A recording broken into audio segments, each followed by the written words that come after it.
کھاتے پیتے عبادتوں سے پہلے، عبادتوں کے اندر، عبادتوں کے بعد وہ جو ہے دعائیں کرتا ہے. اور اللہ رب العزت جو ہے دعاؤں کو قبول بھی کرتا ہے. ایک غلط فہمی یہ بھی ہوتی ہے لوگوں کو کہ یار میں نے اتنی دعا کی، ہم لوگ اتنی دعائیں کر رہے ہیں لیکن میری دعا قبول نہیں ہوتی. میں نے فلاں مسئلے کے لیے دعا کی، وہ چیز مجھے نہیں ملی. میں نے فلاں کام کے لیے دعا کی، وہ چیز کام نہیں ہوا.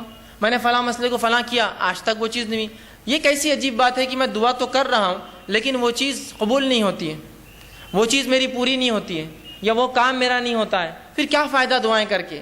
اور جب دعاؤں کا صحیح تصور اور دعا کیا ہے، ہم نے کیا سمجھا؟ دعا مصیبت کی ایک چیز ہے استعمال کی. اب مصیبت حل نہیں ہوئی تو پھر دعا کر کے فائدہ کیا ہے؟ ہم نے دعاؤں کو یہ سمجھا کہ مصیبت کی گھڑیوں میں اللہ کو پکارنا یہ دعا ہے. اب اگر مصیبت میں نے پکارا اور وہ دعا کا جواب نہ آیا، جو مجھے نہ سمجھا، تو پھر فائدہ کیا ہے دعا کر کے جس کا جواب نہیں آتا، جو قبول نہیں ہوتی؟ اور پھر یہ سوچ کر انسان یا تو دعائیں کرنا چھوڑ دیتا ہے. دعائیں کرنا چھوڑنا تو پھر ٹھیک ہے، لیکن اللہ رب العزت سے جو بدظنی وہ شروع کرتا ہے، یار دعائیں قبول نہیں کرتا اللہ ہماری، فائدہ کیا کر کے؟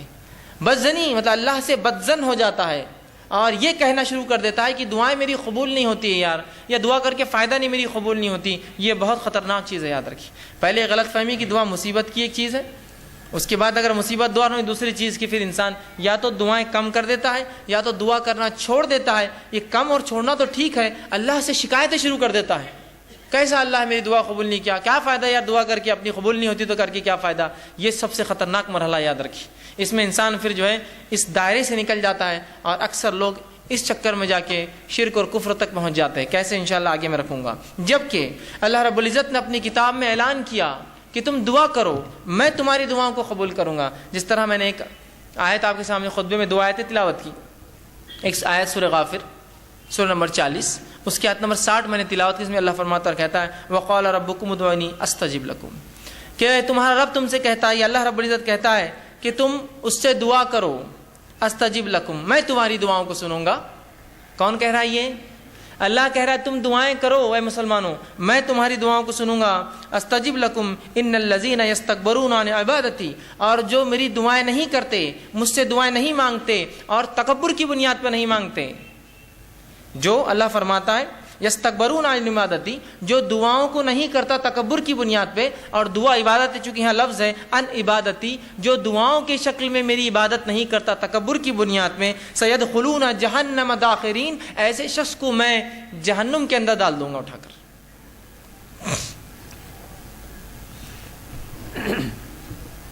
سمجھ رہے ہیں بات کو؟ کہ جو دعا نہیں کریں گے، تکبر کریں گے، دعا ایک عبادت ہے، تو اللہ فرما رہا ہے ایسے لوگوں کو اٹھا کر میں کہاں ڈال دوں گا؟ سیدخلون جہنم داخرین، ایسے لوگوں کو میں جہنم میں ڈال دوں گا. تو وہ اللہ دعا سنتا ہے، نہ کرنے والوں کو جہنم میں ڈالیں گا، تو کرنے والوں کی پھر ضروری اس کے لیے لازم ہے کہ وہ جواب دے. پھر اس کے نفس پہ لازم ہے، جب وہ کہہ رہا ہے مجھ سے کرو، نہ کرو گے تو جہنم میں ڈالوں گا، تو گویا تم کرو میں قبول کروں گا. یہ اس کا معنی ہے. دوسری آیت جو میں نے تلاوت کی سورہ بقرہ سورہ نمبر 2 آیت میں 186 تھی، اس میں اللہ نے فرمایا وَإِذَا سَأَلَكَ عِبَادِي عَنِّي فَإِنِّي قَرِيبٌ، کہ میرے بندے اے نبی تم سے سوال کرتے ہیں صلی اللہ علیہ وسلم، کہ میرے بندے سوال کرتے سَأَلَكَ عِبَادِي عَنِّي، میرے بارے میں، فَإِنِّي قَرِيب. اگر قرآن کا آپ اگر طرز دیکھیں، قرآن کا جواب دینے کا اگر انداز اور اسلوب دیکھیں، قرآن میں جب بھی رسول اکرم صلی اللہ علیہ وسلم سے سوال ہوا تو اللہ نے فرمایا وہ تم سے پوچھتے ہیں فلاں، کہہ دو قل.